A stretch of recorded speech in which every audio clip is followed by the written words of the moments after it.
கர்த்தருக்கு ஸ்தோத்திரம். கர்த்தராகிய இயேசு கிறிஸ்துவின் இன்ப நாமத்தில் இனிய வாழ்த்துக்கள். இன்றைய தியானத்திற்காக ஜெபித்த பொழுது தேவன் தந்த வசனம் யோவான் எழுதின சுவிசேஷம் 8ஆம் அதிகாரம் 32ஆம் வசனம். சத்தியத்தையும் அறிவீர்கள், சத்தியம் உங்களை விடுதலையாக்கும் என்றார்.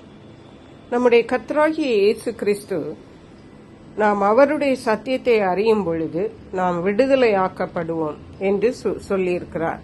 முந்தின வசனத்தில் இயேசு சொன்னார், இயேசு தம்மை விசுவாசித்த யூதர்களை நோக்கி, நீங்கள் என் உபதேசத்தில் நிலைத்திருந்தால் மெய்யாகவே என் சீஷராய் இருப்பீர்கள்.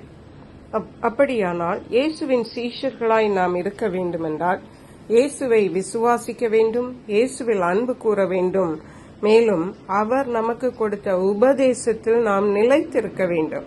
நான் இயேசுவை நம்புகிறேன், இயேசுவை நேசிக்கிறேன் என்று சொல்லிவிட்டு நாம் இருந்து விடுவதல்ல, அவருடைய உபதேசத்தில் நாம் நிலைத்திருக்கும் பொழுது மெய்யாகவே நாம் இயேசு கிறிஸ்துவின் சீஷர்களாய் மாறுவோம். சொல்லிவிட்டு சொன்னார், சத்தியத்தையும் அறிவீர்கள், சத்தியம் உங்களை விடுதலையாக்கும் என்று. சத்தியத்தை ஒவ்வொரு கிறிஸ்தவர்களும் அறிந்திருக்கிறோம். அதைத்தான் யோவான் எழுதின சுவிசேஷம் 14ஆம் அதிகாரம் 6ஆம் வசனத்திலே இயேசு சொன்னார். அதற்கு இயேசு, நானே வழியும் சத்தியமும் ஜீவனுமாயிருக்கிறேன், என்னை அல்லாமல் ஒருவனும் பிதாவினிடத்தில் வரான். இயேசு கிறிஸ்து தான் பிதாவினிடத்திற்கு போகிற ஒரே ஒரு வழி. அதாவது மனுஷர்கள் எல்லாம் பாவம் செய்து இந்த உலகத்திலே நாம் நம்முடைய இஷ்டம் போல வாழ்ந்து தேவனை விட்டு, நம்மை படைத்த தேவனை விட்டு தூரம் போய்விட்டோம்.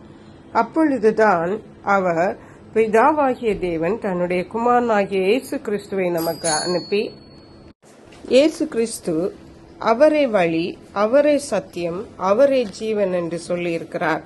எதற்கு அவர் வழியாயிருக்கிறார் என்றால், நம்மை படைத்த பிதாவாகிய தேவன் நாம் அவரை விட்டு தூரம் போன போது நம்மை அவரிடம் சேர்த்துக் கொள்வதற்காக தன்னுடைய குமாரனை நமக்காக பலி செலுத்தினார். சிலுவையிலே அவர் அறையப்பட்டு மரித்து 3ஆம் நாள் உயிர்த்தெழ செய்தார்.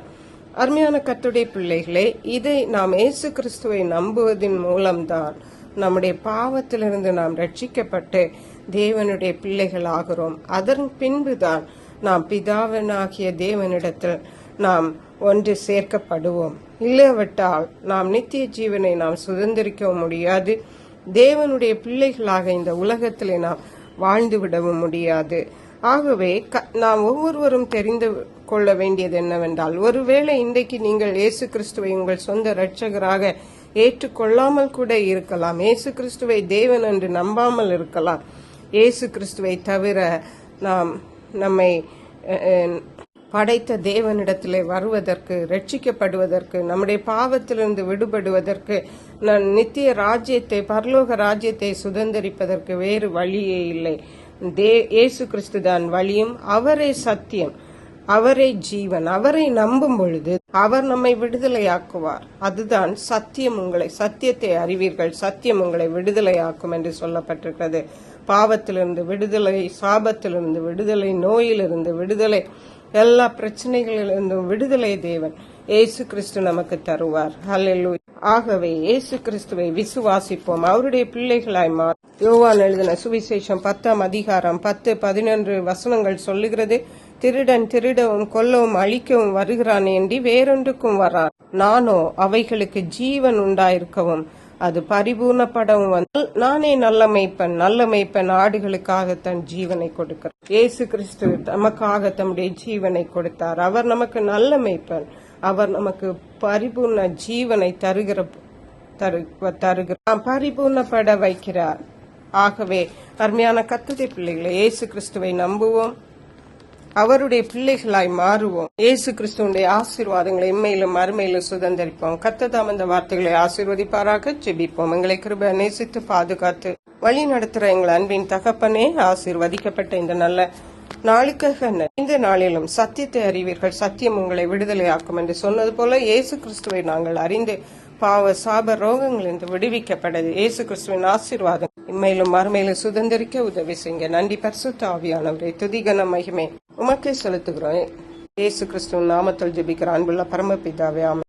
இயேசு கிறிஸ்துவின் சுவிசேஷம் ஒவ்வொருவரையும் சென்றடையும்படியாக இந்த செய்தியை உங்கள் நண்பர்களுக்கு அனுப்பி வைக்குமாறு தாழ்மையுடன் கேட்டுக்கொள்கிறேன். கர்த்தர் தாமே உங்கள் அனைவரையும் அபரிதமாய் ஆசீர்வதிப்பாராக.